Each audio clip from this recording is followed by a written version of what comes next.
Hi guys, Philip Good here with another video for you. I'm a relationship coach, been married to my beautiful wife Eileen for 48 years. Today's video is about how emotional connection leads to a sexless relationship and 10 steps to physical intimacy heaven. Who doesn't want that, right? The problem though is about emotional disconnection and how it impacts intimacy. Before you have physical intimacy, obviously, you've got to have a good emotional connection. Emotional intimacy precedes physical intimacy. And Ollie and I know that only too well. Like our parents, for example, my mother and my parents' relationship never felt valued, never felt heard. The old man wouldn't stick around and have conversation with the mother. He'd go to the RSA or the pub and talk to his friends. So she felt neglected. So, of course, that put a huge strain on their physical intimacy, of course, as it would. We don't feel valued, don't feel heard, appreciated. Well, why would you want to be involved in a physical relationship? Why would you be involved in sex when you don't feel good emotionally? Or you don't feel connected, don't feel together? So what's blocking the intimacy? Well, it's a lack of emotional connection. We don't feel, we're not talking, we exclude each other. We don't, obviously what you want to do, what you want to feel is you want to feel the most important person in the world to your partner. When you don't, you feel let down, you feel hurt. And if that's the way you're thinking, what chance is there of having any physical intimacy? There's no chance, right?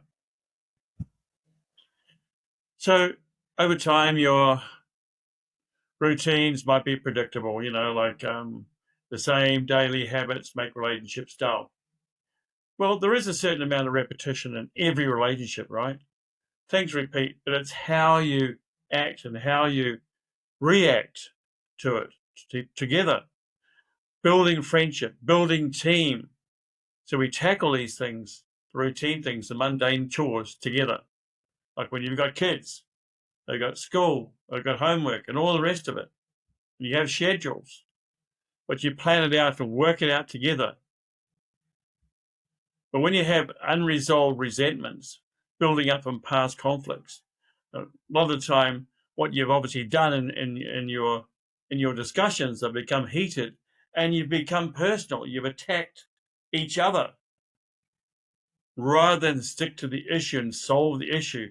And you've obviously become personal. You've started attacking each other. Never do that. Never ever attack each other, guys.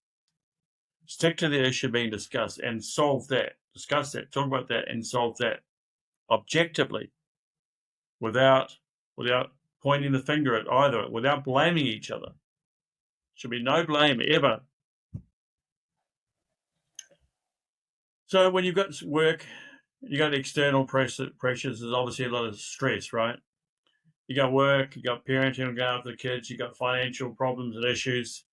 Like continual financial problems does cause stress.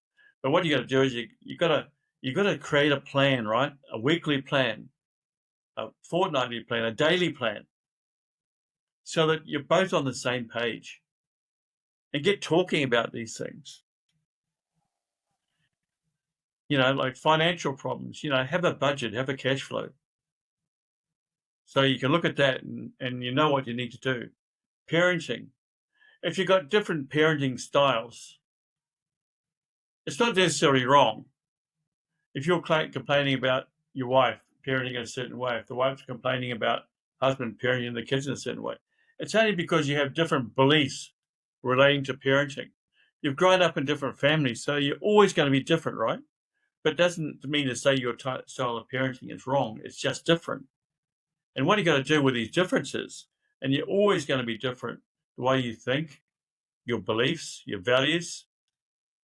But what you got to do is you got to celebrate your differences and look at it from the point of view of curiosity and looking at a different perspective, because it's always There's always different ways of solving issues and solving problems.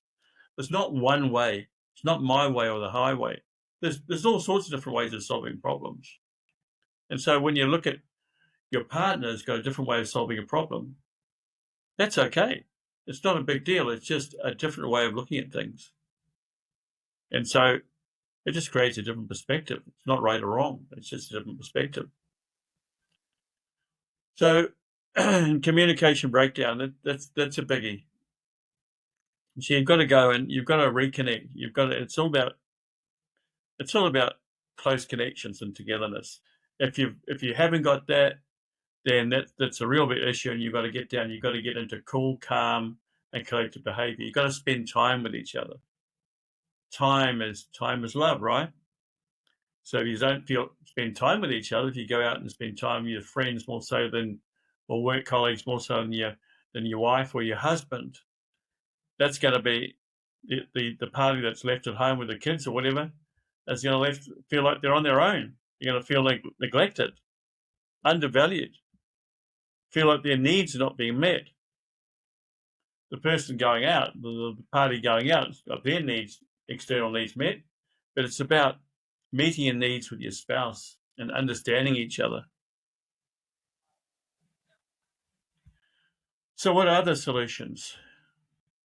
What are the solutions to rekindling sexual relations in a relationship? Well, first of all, you've got to reconnect emotionally. Build friendship, build team, build togetherness, appreciate each other, value each other, and listen to each other. Practice active listening and really listen to each other. And be prepared to be vulnerable. Open your heart about your true feelings. Don't bottle them up in your heart. And then blame your husband or your wife for not understanding you. If you don't communicate your feelings and how you're feeling with your spouse, how are they going to know how you're feeling? So it's not about clamming up and staying silent and blaming the other party. It's about letting it out. It's about disclosing it. It's about being open and honest, having no secrets. So obviously you've got to build that emotional connection, as we discussed. Connect with each other on a really deep level. Have those vulnerable discussions where you empty your heart, open your heart, let out all those secrets that you've bottled up, the way you're feeling, and have regular check-ins on a daily basis after work in the evening when the kids have gone to bed. Have a 15 or 20-minute unpacking session where you unpack your day. And if you're not feeling too good, share it. Because if you're not feeling too good and you share it, the pain that you're feeling is halved when you share it with another person, right? And of course, it builds your emotional connection because you're feeling heard, you're feeling valued and validated. And do the same for each other, because it becomes habitual when you do it on a daily basis. It builds connection, it builds closeness, and that when you build that emotional intimacy, it leads to building your physical intimacy as well. One leads to the other, but it's got to be emotional intimacy first. And really appreciate each other. And it's a good idea to have a journal. You can have a gratitude journal, or an appreciation journal, whichever word you want to use. But write down what you appreciate, what you're grateful for, in terms of your partner and your relationship. And of course, in the same journal you could call it a gratitude or an appreciation and a love journal. What you love about your partner. Don't go into the negative. What you don't love about them. Always be positive. What you love about them. 3 or 4 things. Write it down daily. What you appreciate about your partner and your life together. 3 little things each day. Make it a daily habit and share them with each other, right? Because it's all about uplifting each other, praising each other, appreciating each other, why you admire your partner, why you've always loved your partner, what you love most about them, and what attracted you to your partner in the first place. Whether it's 5, 7, 10, 15 years down the track in your relationship, doesn't matter. 48 years. I still tell Eileen what I love about her, what I appreciate about her. It's really sharing that with somebody. It's great for people to hear those things, how you really feel about them. That builds emotional intimacy. It builds connection. It brings you close together. And when you do that, physical intimacy just follows as a result. And it becomes easy rather than hard. And obviously, unresolved conflicts. Yeah, well, that's unresolved conflicts. Like I said before, the reason why conflicts have not been finalized and you come to understanding is because you become personal, because you started blaming each other. That's the only reason why conflicts don't resolve. If you don't blame each other and you're totally objective and you look at things from a solution-based mindset rather than a blaming the other person for their viewpoint. If you look at solving a situation, solving a challenge, solving an issue with that sort of mindset, then you will achieve it. And it's about expressing forgiveness and being sorry, genuinely sorry if things get out of hand. And be man enough or woman enough to apologize. It's a great thing to say you're sorry and mean it. And follow that up by your actions, because that proves that you mean it, right? And another good thing is to prioritize non-physical touch, non-sexual physical touch. In other words, holding hands, cuddling, sitting close together, and also a bodily massage. A massage really, when you really touch somebody, make them feel good, make each other feel good. It really stimulates all the emotions. Because it's all about, at the end of the day, it's all about feeling good in the presence of your partner, with your partner, doing things together. And obviously communicating desires without pressure. And like I said before, it's about talking about what you want in your relationship, both emotionally and physically. Don't keep any secrets. Don't bottle things up and think that your partner doesn't get you. If you don't communicate what you want, how do they understand you, right? So that's what it's about, being open and honest, and so that you should be confident enough in your relationship to share anything and everything, knowing that your partner will be there for you without any judgment. Just listening with an open heart in an empathetic and caring type of way. Another thing to stimulate emotional and sexual or physical intimacy is create an exciting and playful atmosphere. Being flirtatious, sending flirty texts, having date nights, spontaneous surprises, doing things that are adventurous, out of the ordinary, something you wouldn't do, unexpected. Be playful in the bedroom.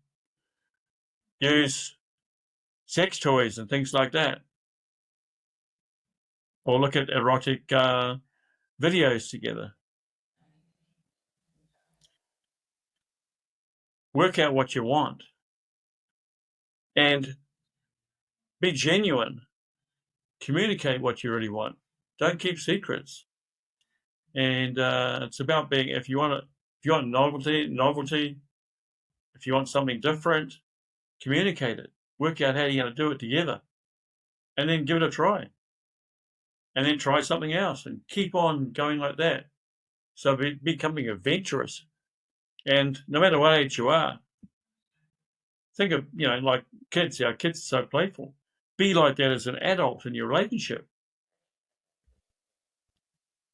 because that brings variety and adventure and unpredictability in a relationship, which is great for stimulating excitement, which obviously leads to physical intimacy. So, like we said before, talk about your sexual needs and how to meet them. If you're different, then sort of meet in the middle. But by expressing what you need, you can better understand each other.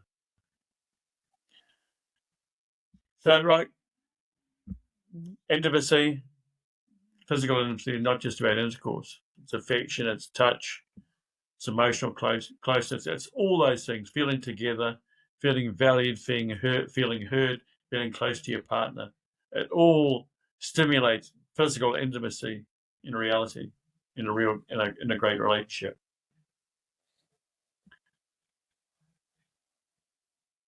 And you've got to.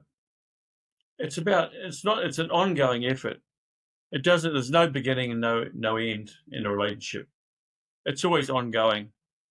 If things in the bedroom are a little bit stale, spice it up. Like we said before, be adventurous. Do things you wouldn't normally do. And it breaks the cycle of routine, of boredom, and it helps to keep things exciting. What you're going to realize, of course, in a long-term relationship, like Eileen and I have experienced, the excitement that you experienced when you first got married, yes, that does drop off slightly. But of course, your love grows deeper, and you appreciate and admire each other. And your emotional closeness comes from being best friends, from building team, being close together, sitting together, doing things together, spending time together. And if your love language is number one primary love language is physical touch, we'll do more of that in a non-sexual way. Holding hands, cuddles, going for walks together, holding hands. It's all building that relationship. So when you do all these sorts of things and focus on your emotional intimacy and being and connecting closely, being together, loving each other, helping each other feel good in each other's presence and feel good, feeling heard, feeling valued, feeling wanted, then your sexual intimacy becomes easy. There's no problems at all. But the priorities in your relationship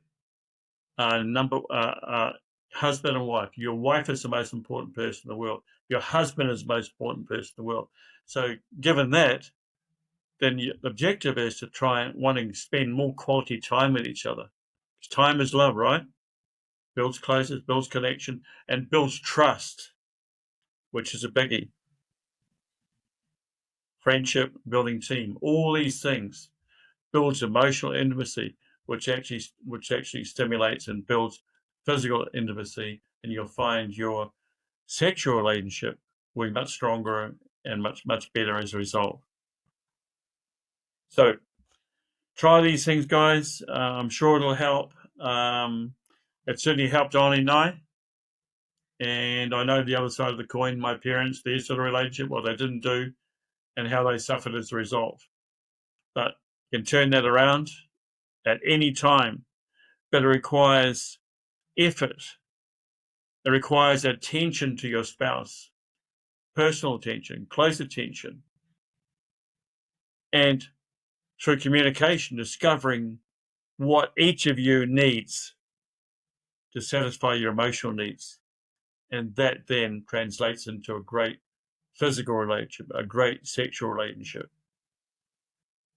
Anyway, guys, hope you got something out of that. Love you guys. Leave you now. Have a great night or a great day. Thank you. Bye.